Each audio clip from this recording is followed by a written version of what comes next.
ओम नमो भगवते वासुदेवाय। नारायणं नमस्कृत्यं नरं चैवं नरं तमं देवीं सरस्वतीं व्यासं ततो जयमुदीरयेत्। मूकं करोति वाचालं पङ्गुं लङ्घयते गिरिं यत्कृपातमहं वन्दे परमानन्दमाधवम्। पंचम अध्याय। नारद उवाच। आनंदे चित्ते से नारदे पूछन्ति ब्रह्मांकर पादे। हे देव देव नमस्तुते भूत भाव नये जगते। सृष्टिर अग्रे तोर देहि तो भाव न जानती केहि। आत्मार तत्व तुम्भे जान जे वेद पुराणे प्रमाण। जे रूपे जहि तोर वास जहु ए जगत प्रकाश। जाहार आश्रय बर्तई प्रकाशी जहि लीन होई। भूत भविष्य वर्तमान तुम्भ गोचरे दिव्य ज्ञान। हस्त अयला फल प्राय तुम्भ गोचरे ज्ञान रहे।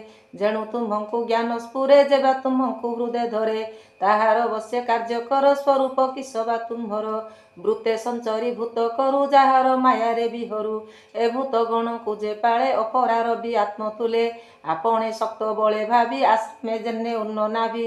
ए सृष्टि कर्म अगोचर जे रूप नाम गुण तार। जाणे मु नाही तो बाहारे अन्य ବା କେ ଅଛି ବ୍ୟବହାରେ। ତୁମ୍ଭେ ଯେ ଘୋର ତପ କରି ଆତ୍ମା ସମାଧି ଅନୁସରି।